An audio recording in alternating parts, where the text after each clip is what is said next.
کیونکہ بخاری شریف کی حدیث ہے کہ جو اللہ والوں سے محبت کرتا ہے اللہ اس کو ایمان کی مٹھاس دیتا ہے، اور جس کو خدا ایمان کی حلاوت دیتا ہے اس کی حلاوت واپس نہیں کی جاتی، اس کا خاتمہ بھی ایمان پر ہوتا ہے۔ اللہ علی قاری فرماتے ہیں وقت وردا ان حلاوت الایمان اذا دخلت قلب لا تخرج منه ابدا فيه اشارۃ الى بشارۃ حسن الخاتمہ، جس کو حلاوت ایمانی نصیب ہوگی واپس نہیں لی جائے گی، اس میں اشارہ ہے کہ اس کا خاتمہ ایمان پر ہوگا۔ اور حلاوت ایمانی کا دو عمل خاص بتاتا ہوں۔ نمبر 1 کہ کسی حسین کو مت دیکھو، جتنے گناہ ہوئے ہیں صوفیوں سے بھی، حج و عمرہ کرنے والوں سے بھی، اللہ اللہ کرنے والوں سے بھی، اشکبار آنکھوں سے دعائیں کرنے والوں سے بھی، وہ بدنظری کی وجہ سے ہوئی۔ جب نظر خراب ہوئی تو نظر بدنظری کی بدعا، سرور عالم صلی اللہ علیہ وسلم کی بدعا بھی بن گئی، لعن اللہ الناظر، اور جب اللہ کی لعنت آ گئی تو رحمت دور ہو گئی، اور جب سائے رحمت سے دور ہو گیا تو نفس امارہ سے بچ نہیں سکتا، کیونکہ اللہ تعالیٰ نے قرآن پاک میں فرمایا ان النفس لامارۃ بالسوء الا ما رحم ربی، نفس امارہ سے کہ شر سے کوئی نہیں بچ سکتا مگر جو سائے رحمت میں ہو، اور بدنظری سے سائے رحمت ہٹ کر سائے لعنت میں بندہ آ جاتا ہے۔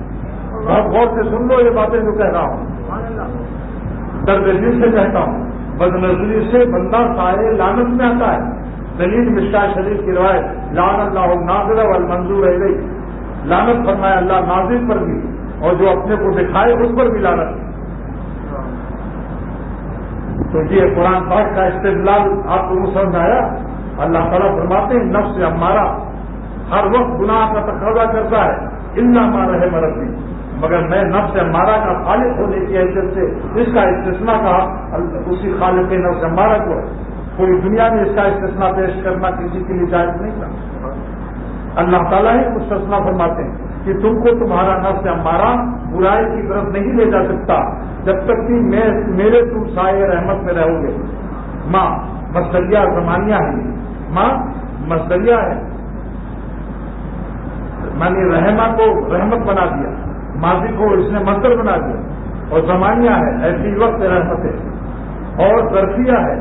کیا مطلب اس کا ترجمہ علامہ آلوسی تفسیر روح المانی میں فرماتے ہیں ٹوپی سینے والے آنکھ کیوں بند کرتے ہو بھائی؟ آنکھ بند کرنا مجھ پر ظلم کرنا ہے، جو آنکھ بند کرتا ہے وہ مقرر کے پر ظالم ہے، کیونکہ اس کا مضمون رک جاتا ہے۔ آپ آنکھ کھول کر کے سنیے۔ اور ایک بات اور بھی، جیسی شکل بناتا ہے ویسی اس میں سیرت اتر آتی ہے۔ اگر عورتوں کی شکل بنائے گا تو عورتوں جیسی خصلت اور بزدلی اور نصف عقل اس میں عقل نہیں کمال ہو جائے گی۔ اس لہٰذا تعلیم ملانے کے اور نقصانات تو ہیں۔ آج نئے پہلی دفعہ زندگی میں بیان کر رہا ہوں کہ چونکہ عورتوں کی شکل بنا رہا ہے تو عورتوں کا ایمان، عورتوں کا عقل نصف عقل ہے، تو اس کی عقل بھی آگے ہو جائے گی شکل بنانے سے، اور بزدلی اور اس میں کمزوریاں پیدا ہو جائیں گی، اور ناز و نخرے اور نزاکتیں آ جائیں گی، مردانہ پن ختم ہو جائے گا۔ اللہ کا راستہ مردوں سے حل ہوتا ہے جو مردانہ پن رکھتے ہیں۔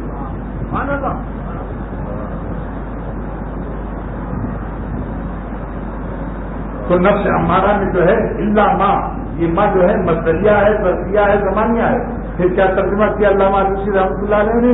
اے فی وقت رحمت ربی، جب تک اپنے رب کے سائے رحمت میں رہو گے تمہارا نفس کچھ نہیں کر سکتا۔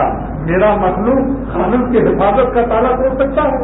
یہ نفس ہمارا میرا مخلوق ہے، خالق کے حفاظتی تالے کو چھو نہیں سکتا، لیکن بدنظری کی وجہ سے سائے رحمت سے بندہ محروم ہو کر سائے لعنت میں آ جاتا ہے، کیونکہ نبی کی بدعا 100% قبول ہوتی ہے۔ سرور عالم صلی اللہ علیہ وسلم کی بدعا ہے لعن اللہ الناظر والمنظور الیہ، جو عورتوں کو دیکھتا ہے، لونڈوں کو دیکھتا ہے، لڑکوں کو دیکھتا ہے، عورتوں کو دیکھ لو ان سے کیسے کیسے خبیث حرکتیں گزر جاتی ہیں، انہیں شرافت انسانیت بھی نہیں رہتی کہ میں کیا ہوں اور مجھے کیا کرنا چاہیے۔ لہذا یہ مضمون کو یاد کر لو، اگر گناہوں سے بچنا ہے تو بدنظری مت کرو، یہ احمقانہ گناہ ہے، دیکھنے سے پاؤ گے بھی نہیں۔ شادی کرو، حلال کی استعمال کرو، حرام دیکھنے سے پاؤ گے نہیں، اور پکڑے جاؤ گے تو جوتے بھی پڑیں گے۔ مولا پر عاشق رہو تو جوتے انشاءاللہ اٹھائے جائیں گے۔ اگر مولا پر عاشق رہو تو مخلوق و پبلک آپ کے جوتے اٹھانا اپنی فخر اور سعادت سمجھے گی مخلوق. اور لیلاؤں کے چکر میں اگر پکڑے گئے تو کھوپڑی پر جوتے پڑیں گے. کتنا فرق ہے, کہیں جوتے پڑ رہے ہیں, کہیں جوتے اٹھائے جا رہے ہیں, فرق ہے. اور اس کے بعد جب لیلاؤں کا نمک بھر جائے گا تو انہی شکلوں سے تم بھاگو گے. شکل جب بگڑی تو بھاگے اس کا پیچھا چھوڑ کر. اختر کا شعر ہے اور بہت ہی ماضی قریب کا ہے, زیادہ پرانا نہیں ہے. شکل جب بگڑی تو بھاگے اس کا پیچھا چھوڑ کر. جس کے پیچھے کے لیے تھا پیچھے پیچھے وہ کبھی. ایسے بگڑنے والی فانی شکلوں پر عمر ضائع کرنا, یہ عمر اتنی قیمتی ہے کہ درد دل سے ایک اللہ کہو, ایک آنسو نکالو تو ولی اللہ ہو جاؤ. اتنا قیمتی سرمایہ زندگی کا ہے جس کو گناہوں میں تباہ اور برباد مت کرو. کوئی کام نہیں آئے گا نہ دنیا میں نہ آخرت میں. یہ حکیم نہ دنیا میں کام دیں گے نہ آخرت میں کام دیں گے, اور خود تم کو ذلیل بھی سمجھیں گے کہ کمینہ ہے, خبیث الطبع ہے, ورنہ ہماری آبرو اتارنے کا کھیل